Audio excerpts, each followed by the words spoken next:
So I'm going to talk a bit about cost of delay, about why it matters and how to get started with that.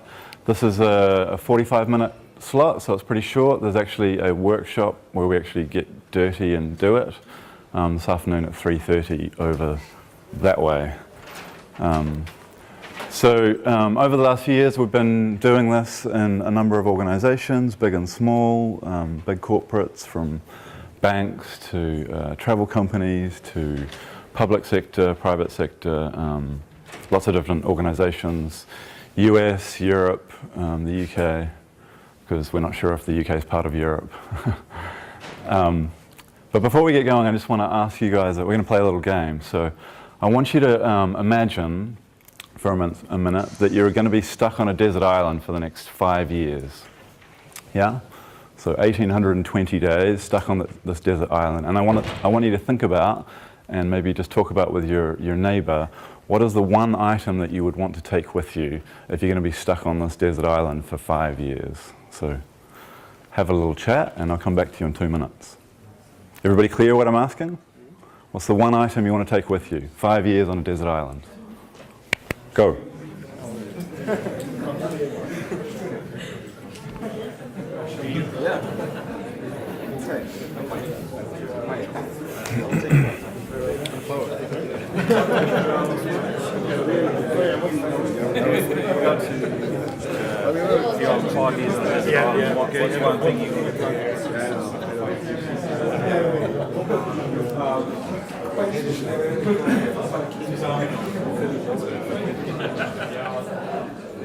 Swiss Army knife?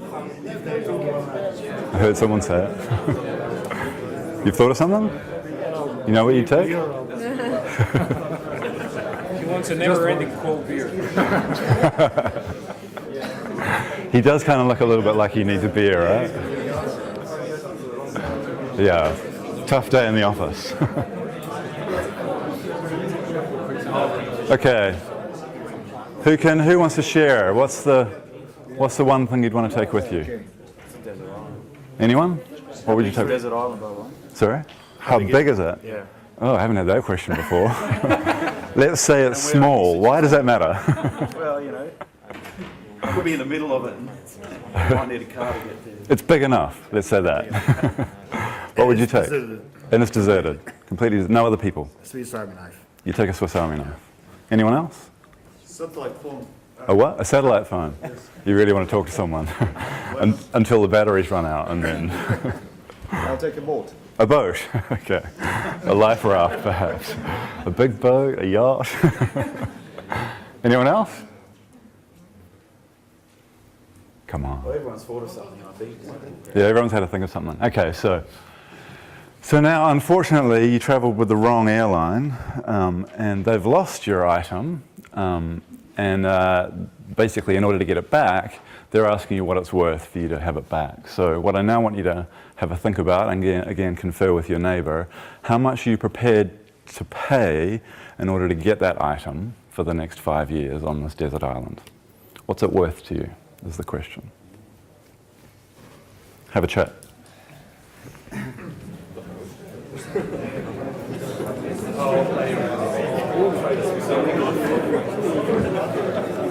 What's the background? You came there and you can escape. Yeah, so now I have. Price.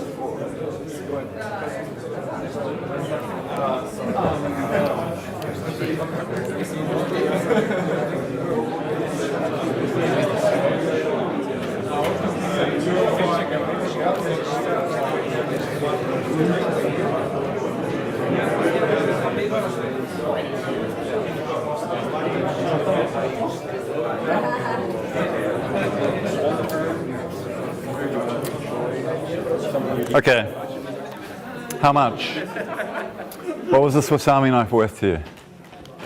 In such a case. Yes, in such a case.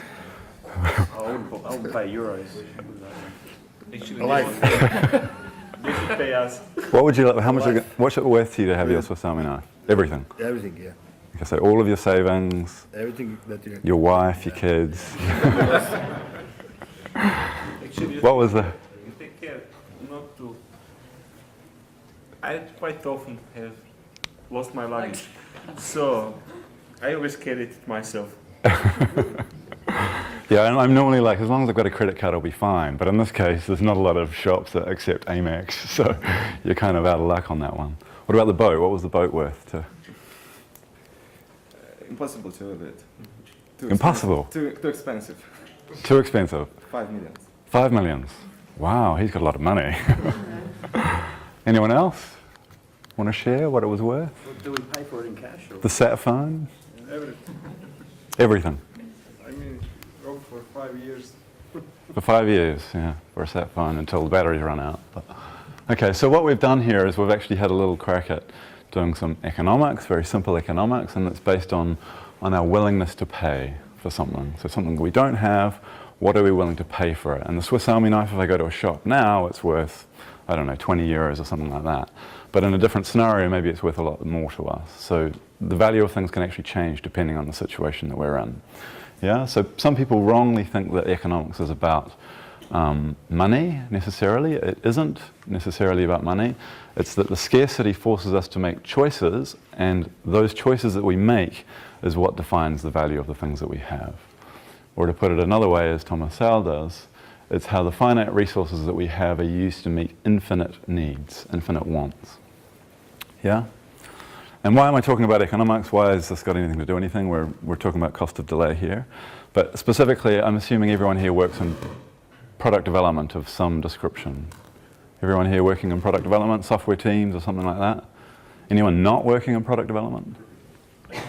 1, 2, 3. What are you working? No, I'm interested, or maybe I'll find out later. Okay, but in a product development setting, let's just consider the economics, the supply side and the demand side. So if we start from the supply side, most organizations treat the supply side a bit like this. Yeah, the supply of whatever change we need, whether it's software or new features or whatever the products or services are that we're developing, they treat it a bit like this. Like I just turn the tap on and the magic happens. It just kind of flows out, and then when I've had enough, I turn it I turn it off again. And they kind of treat it a little bit like it's that simple. We just kind of turn it on and off. Whereas in the real world, it actually looks a little bit more like this. So if we have some kind of team that's working and we decide actually we want to turn that off, we've had enough of that and we say stop, we go to throughput of 0 basically, nothing coming out. And then sometime later we say actually I'd like some more changes on that system. For most large organizations, there's some kind of mobilization period, even for small ones, and there's usually some kind of learning curve if they're a new team coming to it. And this can be months worth. So it really isn't a tap. It's not binary on, off. It's actually more, these things grow and ebb, in effect. And to put that into a bit more context with some, actual data. So Dimitar has these lovely, what he calls Z curves. They're really just S curves, sort of simplified. But basically it shows this is for a team that is taking on a new project. And when they first take on the project, each of these dates here is a month apart. So you see there's 3 months there of not much coming out. And then all of a sudden they hit their kind of head of steam and they get going and it kind of cranks away for a while. And then they get towards the end of the project and then it sort of tails off again. This is a classic S-curve for a project. I've seen lots of them. If you were to do the same sort of thing in your organizations, I'm sure you'd find something pretty similar. This is a classic case of project thinking within software teams. Yeah?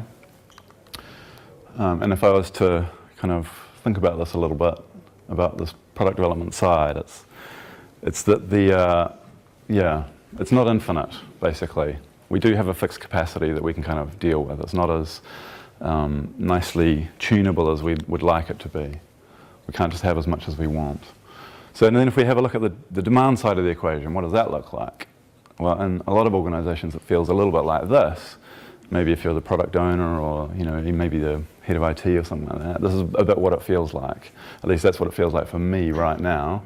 They're not quite as attractive as that, but they're certainly as demanding, and everyone wants a piece of what it is that we're doing, basically. Even more complicated than that, though, they actually don't want the same thing. They want different things, conflicting priorities. They're pulling in different directions. And, of course, everyone thinks that the thing that they want is number one. Yeah? Maybe this is not a problem for you guys, but this is every organisation that I've worked with or worked in, this is basically the situation that we're dealing with. Everything's number one, conflicting priorities, limited capacity, competing stakeholders.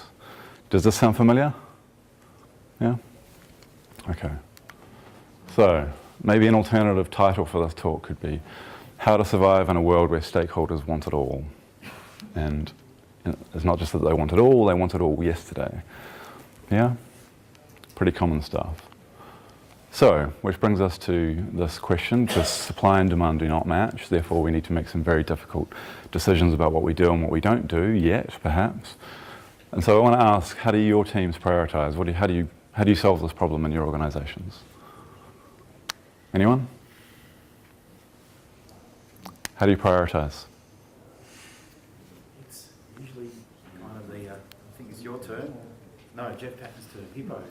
Oh, the hippo. I don't think Jeff invented it. I certainly didn't. It's been around for a long time. The highest paid person's opinion. Yeah, that's a classic version. Everybody familiar with the hippo and product development and the highest paid person's opinion? Yeah. Anyone else? What sort of prioritisation mechanisms do you use? Oh, you're a quiet bunch. Come on.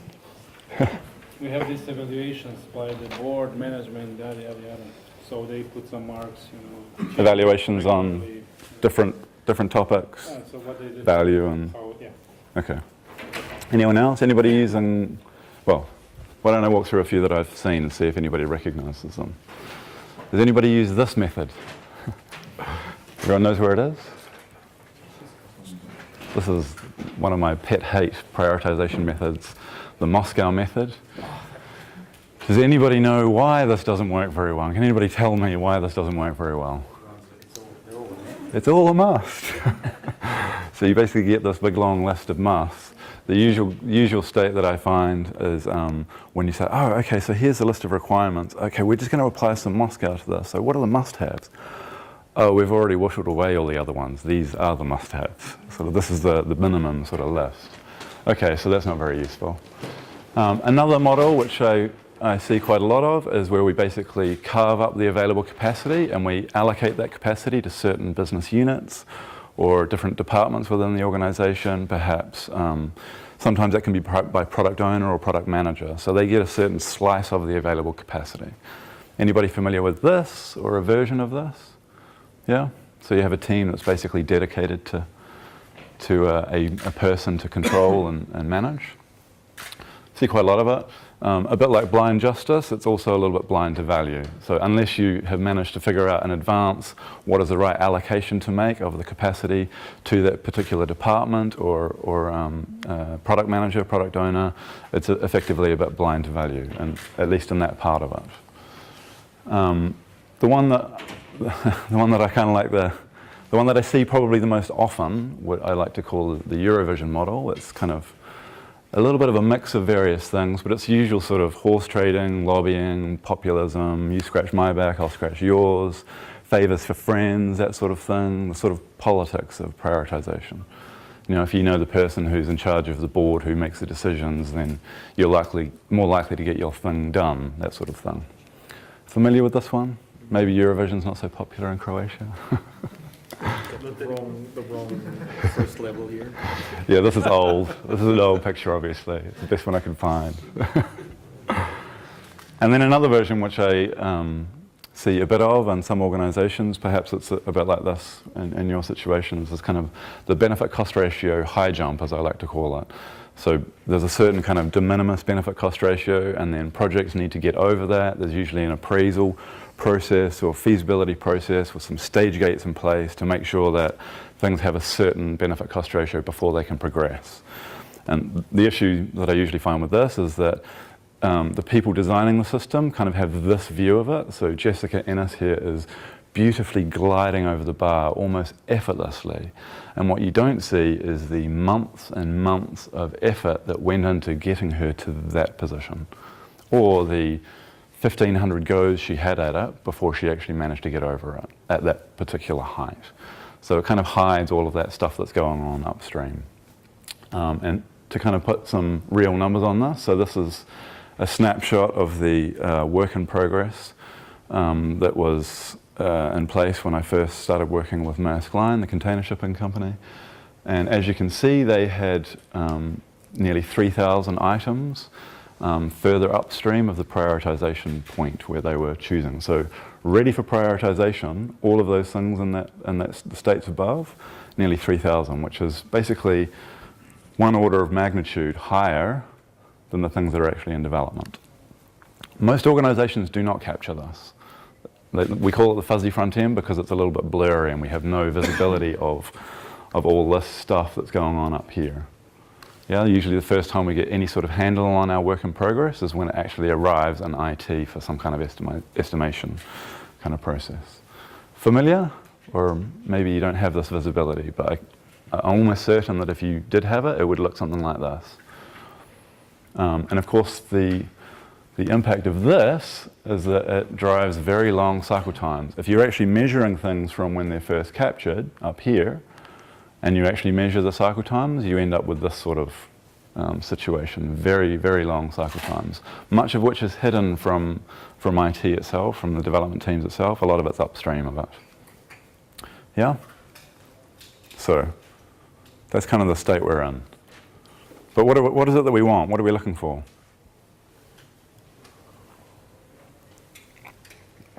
Perhaps there's a better way to do this. Yeah? Something that helps us to focus more on value and urgency, something that helps us make better trade-off decisions, something that helps change the focus of the conversation.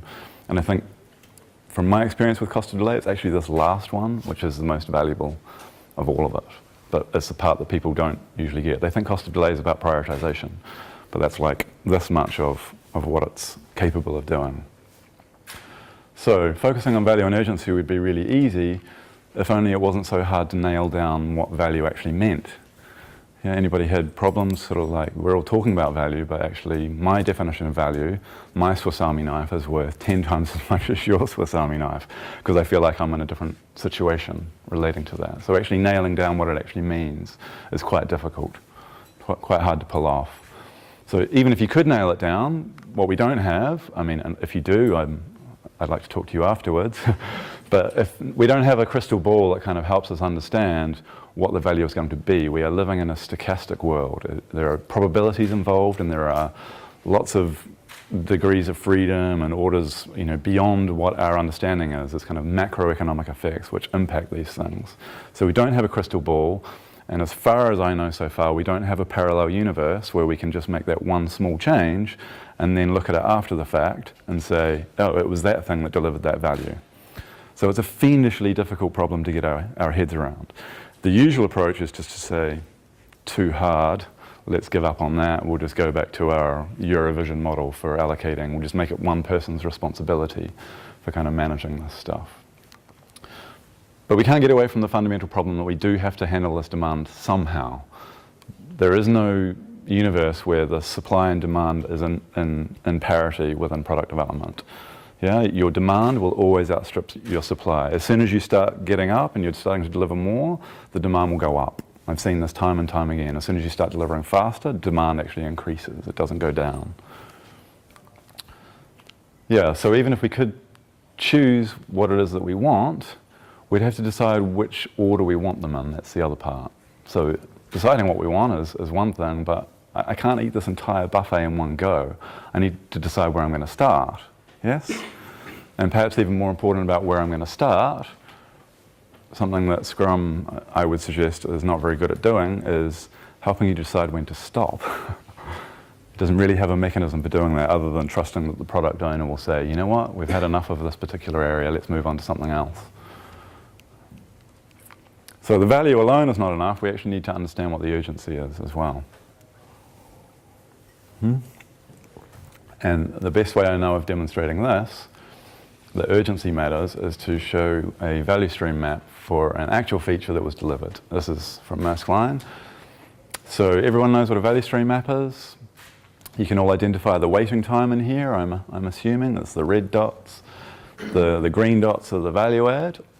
And we have here, back here, when the idea was captured. We did a proof of concept, which took about 24 hours to do. We then spent around 82 hours doing development and testing, and then we went live. And of course, this picture is completely dominated by all the waiting that's going on in here. So 38 weeks of waiting. And the question here is, what is that waiting costing us? What does it cost the organisation? Okay, it looks like there's a lot of waiting, but so what? Who cares?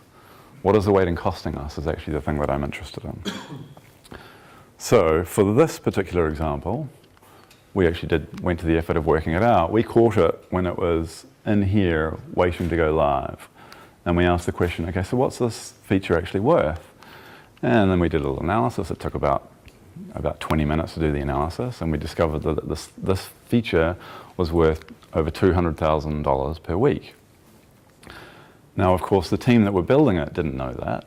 Neither did the people who were deciding whether or not we should bother with a proof of concept. Nobody knew this. So if we add all this up, there's a tidy sum of money in there. We're getting on for kind of $8 million lost over that. And yet everyone's focused on this little part of the puzzle here. Like, how do we make this more efficient? How do we get more flow here? Which doesn't really make a lot of sense when you consider what's going on in the rest of it. Okay, so DevOps is kind of helping us with this part here. Fabulous.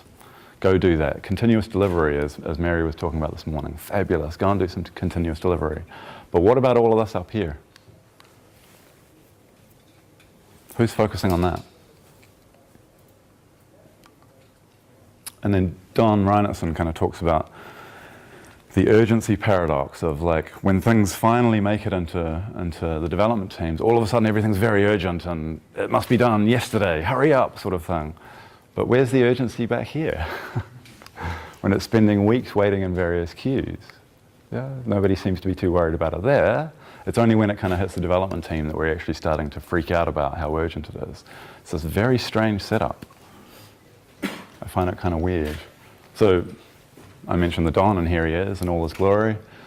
So Don says, if you only quantify one thing, quantify the cost of delay. Does everybody know that? They've heard that? Yeah? Who here is actually doing it? Is anybody actually quantifying the cost of delay?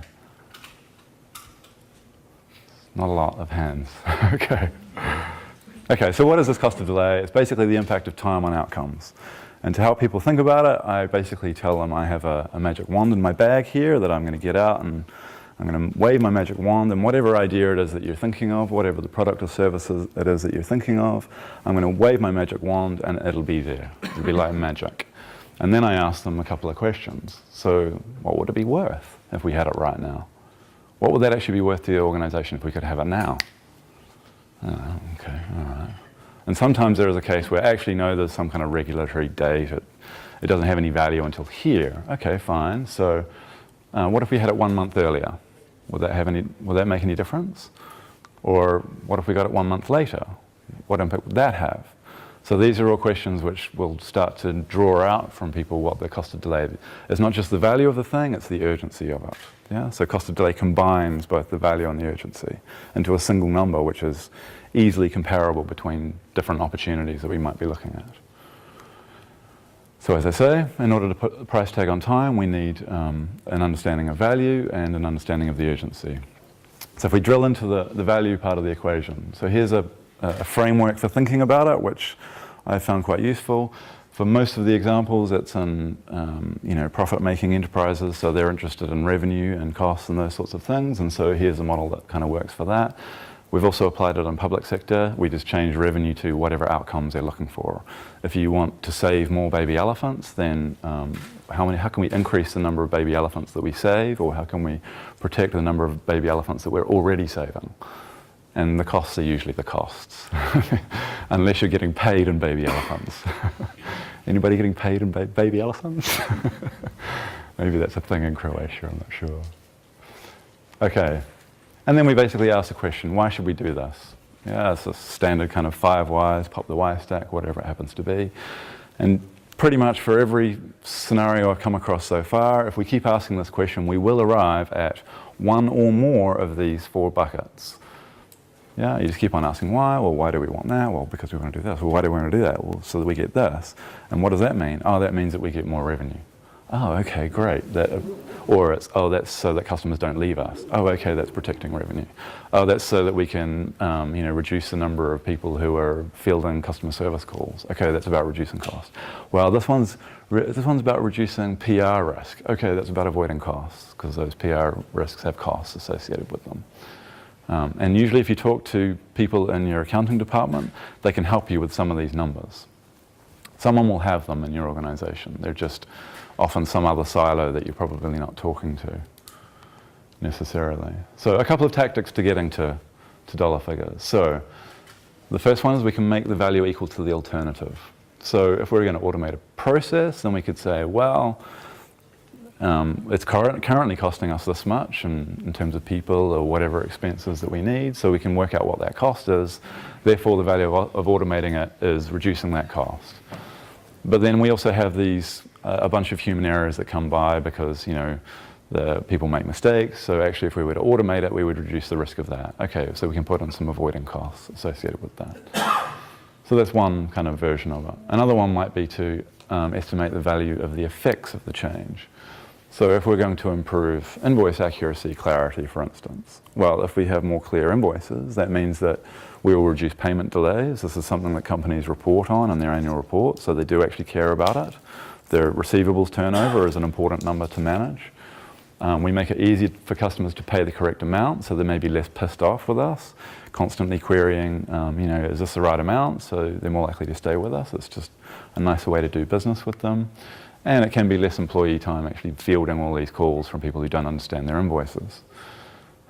You'd be surprised the number of companies where this is a thing. So I've done some work with a student loan company in the UK, and almost all of their customer service team is fielding calls from people who do not understand their student loan statements. I didn't realize my student loan bill was that high, and what's with this interest here? I didn't think I was paying interest while I was studying.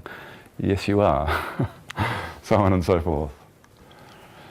So this is how we go about it. So we're putting that's the value side of the equation. If we have a look at the urgency side of the equation, for that we need to do a little bit of calculus. I know, fun, eh?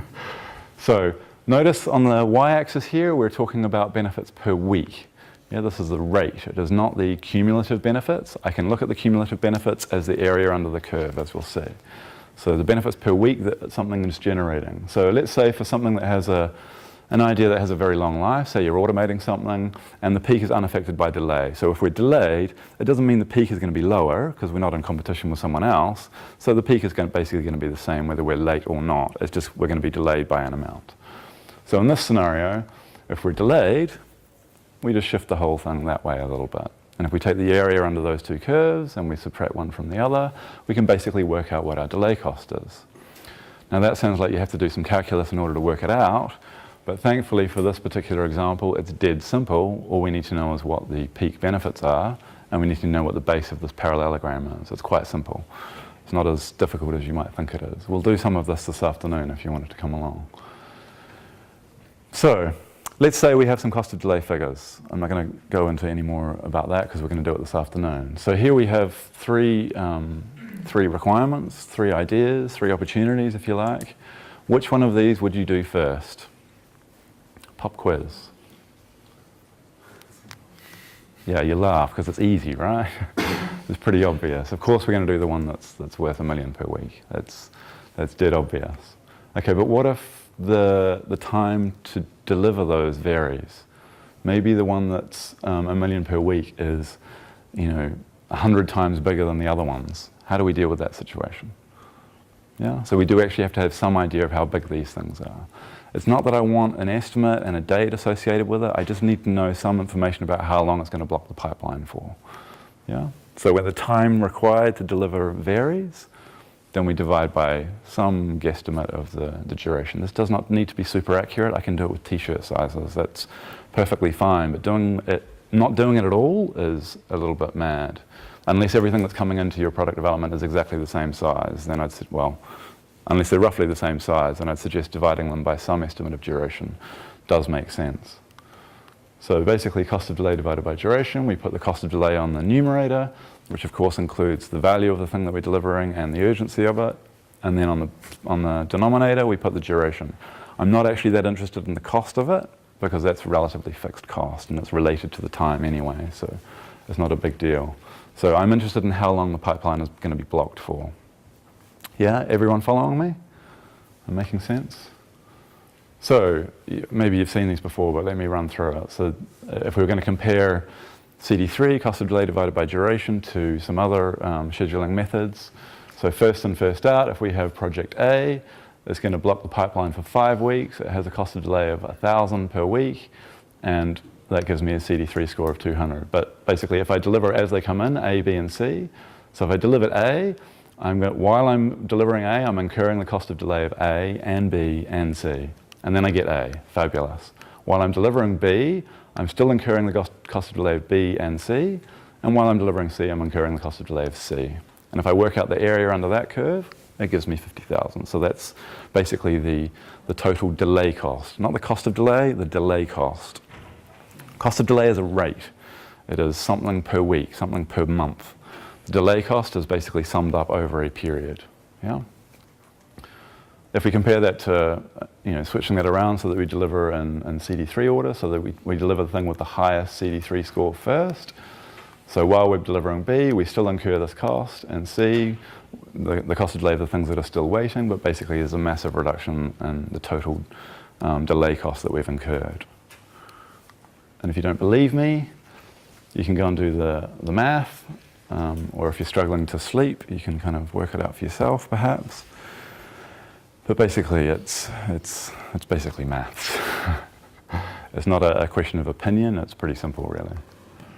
And then, lest anybody be confused, I'm not suggesting that we just take this algorithm and we plug it in and it works magically. At the end of the day, people make decisions, not algorithms. So we'd always suggest that you start with a rough, raw cut of what your CD3 score is, and then adjust your cost of delay to reflect whatever broader strategy you've got, whether that's organizational strategy or technology strategy, and then state your reasons for adjustment. Yeah? Always adjust the cost of delay, not the CD3 score. The CD3 is just a ratio, it's meaningless. Whereas if I make an adjustment to the cost of delay, I get a sense of how much I'm tampering with the system. So if the hippo comes in and says, but this one here must be higher, okay, fine, it can be higher. We can handle that. We just make an adjustment to the cost of delay, and then we have some idea of how much we've been tampering with the system. So we make it visible, in effect. I sometimes get this question, usually from finance, why are you dividing by duration and not cost? So let me ask you a question. In product development settings, so in the product development context, which of these three is the most limited, would you say? Money, capacity, or time? First and second. Time is unlimited.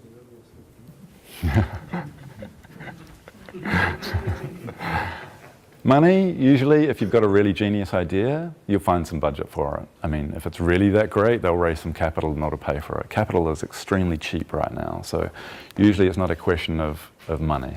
Yeah, if it really is worth the money that we think it is, we'll figure out a way of paying for it. That's usually not the constraint, at least not in today's age, not in product development. Capacity, we could quibble about this one, mythical man month, those sorts of things. There are some things you can do to improve your capacity. Yeah, you can better separation of concerns, your architecture, microservices, continuous delivery, a whole bunch of things that can help you deliver a little bit more. But it's not infinite. Yeah, that's not the thing that, we don't have maximum flexibility around capacity. I can't just double the size of the team tomorrow and expect my throughput to double. That would be mad, despite how some people might approach it.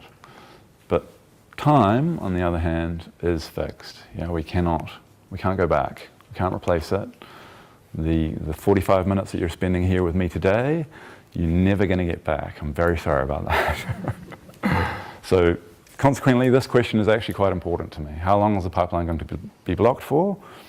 And just for Vasco, who I don't think is here, but unfortunately, in my world, when I'm making portfolio decisions, some estimate of how long the pipeline is going to be blocked is very useful to me. I can still do a round-robin slicing system, but I would be crazy to ignore some information that is available and not take account of that. It's not to say that I believe that we should be making dates and promises and all those other things that our estimates are abused for. So estimates are great, just don't abuse them, effectively. Don't throw the baby out with the bathwater, would be my summary of that. So we've seen a little bit about how cost of delay helps us with prioritization or scheduling. What about the trade-off decisions that I'm talking about? How does that help here? So most product development organizations are treated as a cost center. Is that something that's familiar for most of us? It's basically, the outputs of it is not the thing that everyone's focused on, it's actually the cost of it. So let's have a little look about how these sorts of decisions go down with some real examples. Here we go. So I've got to make a choice between supplier A or supplier B. And all else being equal, these are the variables that we get to play with. Supplier A is going to cost me $100,000 and it's going to take 10 weeks. And supplier B is going to cost me half as much, but it's going to take twice as long. What are you going to do? Depending how much the week costs. Depending on how much a week costs. Well, hold on. I've got some additional information for you, so maybe this will help. This is a must-have feature. Now can you make the decision? Is that helping at all? Not really. It's just I don't know. Okay, hold on, we've got a return on investment of 300% on this one. That sounds pretty good. But which of these two am I going to choose? Is this helping me with this trade-off decision? Now first we can estimate how much the week. Yeah, so in this case, the return on investment is going to be higher if I take the lower cost. So actually, in this situation, I am incentivized to reduce the cost as much as possible because the value side is fixed, as far as I can tell. Return on investment is 300%. So I'm going to take the cheaper one and get a higher return on investment. Yes? Let's go one more. Benefit cost ratio is 4.6. That sounds pretty good. Every dollar I spend on it, I get $4.6 back. That sounds pretty good. Which of these am I going to choose? Can anybody make that decision? A, B. We're guessing, people. We are guessing. Okay, let's get a little bit more controversial. I don't know if anybody here is familiar with SAFE. Only one, that's a relief. Well, SAFE talks a little bit about cost of delay, and unfortunately it makes a bit of a hash of it. So it says that this is how you work out cost of delay. It takes a relative figure for business value, and it adds a relative figure for time criticality and a relative figure for risk reduction. So let me do that for you right here, live, on stage. It's a business value of 3, a time criticality of 2, and a risk reduction of 5. So we have a cost of delay of 10. 10 relative somethings. Does that help you make the decision? Not at all. I'm just as blind as I was before, so it's basically useless to me, at least from a trade-off decision. It may help with the prioritization, but it is really not helping with the trade-off decision at all. Anybody familiar with Kanban's classes of service? Well, David Anderson's classes of service. Yes, one more hand, maybe a few others who are too afraid to put their hand up. Okay, so at least now I'm getting some sense that it's urgent, because it's in the expedite class. But I still can't make that decision. Is 10 weeks worth 50,000 to me? That's the question that I'm trying to get to. That's the trade-off decision that I'm trying to make. And I'm not getting the information that I need. Okay, so let's put everyone out of their misery. Here's the actual cost of delay for this thing. Now, can you make that trade-off decision? Who would choose A? Anyone? A few hands? Who would choose B? Yeah, probably no one. I mean, it doesn't make any sense. 100,000 per week is going to take another 10 weeks. That means it's costing me 100,000 for that extra 10 weeks that it takes. So why would I take something that's 50 grand less? It doesn't make any sense. It doesn't make any economic sense, at least. It may make sense from some other angle, but it certainly doesn't make any economic sense. Yeah? And these are all over the place. I've done it for vendor supplier. You could, basically product development, as you guys well know, is littered with trade-off decisions. They're everywhere. Yeah? If I want to work out what WIP limit I'm going to set, if I want to work out what the right batch sizes I'm going to do, if I want to work out whether I choose this architecture or that architecture, when I want to choose whether I add this number of people to the team or not, there's a whole bunch of decisions that we're making that we don't have sufficient information to make the correct trade-off decision. Yes? Infrastructure supplier, yeah, we could go on for hours, basically. So, enabling better trade-off decisions. Yeah, we understand that. Cost of delay really helps. Okay, changing the focus of the conversation quickly, because I think I'm out of time already, but I'm only keeping you from lunch. So if you want to leave and go get some lunch, then go for it. So we applied this across the portfolio at Maersk Line, and we wrote this up in some detail a couple of years ago. There's a paper called Black Swan Farming that actually you can get it from the site here. It's actually an IEEE paper, so you can download it from them as well if you like. So applying it to the portfolio at Maersk, some kind of key learnings from that. The first one is not as hard as you think. People think this is really complex, and it's like, oh no, it's got numbers, and we have to like make some estimates of what the value is. It's really not as hard as you think it is. I tend to find that people with an IT background, a development background in particular, who've been beaten over the head for inaccurate guesstimates for many years, they're afraid of making any sort of estimates about how big something might be. Usually people on the business side, they're not so afraid, so they're quite happy to kind of get in and do this. So give it a go. The other interesting thing is that it tends to go viral. As soon as you have one person, one team, who has the ability to speak in cost of delay terms, everyone else starts to figure out, oh, wow, they're doing something different, and they're getting this and they're getting that based on their ability to convey the urgency and the value of the things that they're dealing with. And so therefore it starts to spread from there. You will lose control of it. Here is a set of people kind of doing it. Here is the hippo in the room. Very effective way of surfacing assumptions. So these people now have a mechanism, a framework for talking about what the value is and what the urgency is. So they are less afraid of challenging this person who used to just say, well, this one is priority number one. Well, now they have a mechanism for understanding why that's number one and actually challenging some of those assumptions. The truth is, it's actually really unfair for us to expect one person to have a full understanding of the entire business and the trade-offs that are being made between the different opportunities that are coming up. It's actually really unfair on them to do that. So actually spreading the load amongst the whole team and, shock horror, including the development team themselves, actually improves. You get a lot better information, people are challenging assumptions, you can turn those assumptions into hypotheses, that sort of thing. So yeah, applying it across the whole portfolio at Maersk, this is basically their product owners. They'd kind of seen the impact it was having on other teams, so they were really impatient to basically get going with it. Another one, getting some understanding of the cost of delay through the value and the urgency, the cost of delay before it comes to the development teams to be sized. You discover that a lot of things just don't quite make it to IT anymore because they go through the effort of trying to work out what it's worth and the urgency of it, and a lot of them they decide not to bother with.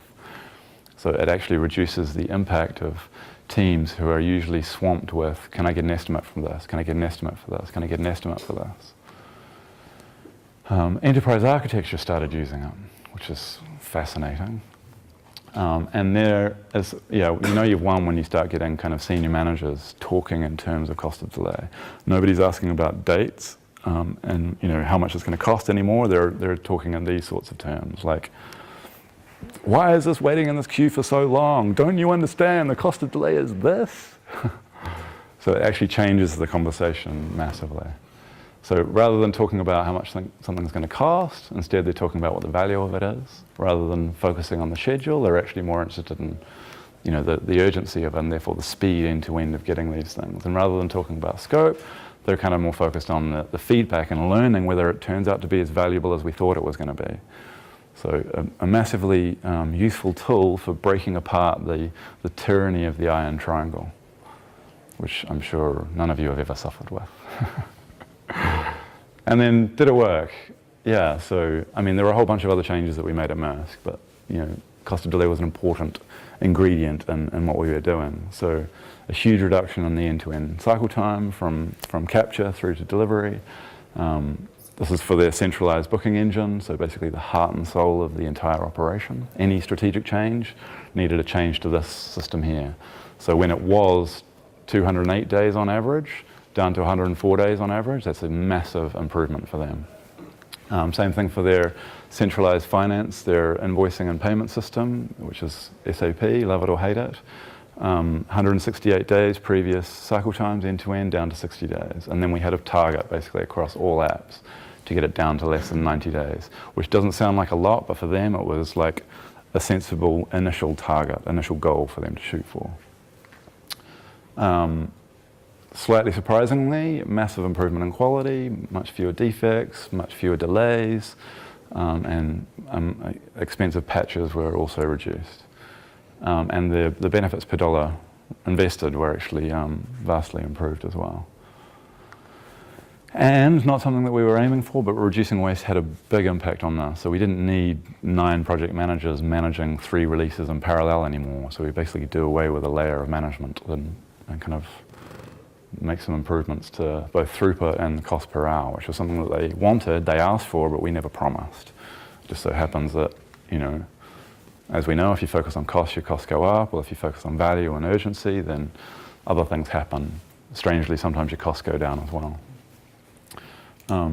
But if you remember nothing else of what I've said, this is the one thing I'd implore you to remember, that if your system doesn't have any information about value, it will optimize for other things, most likely dates and cost.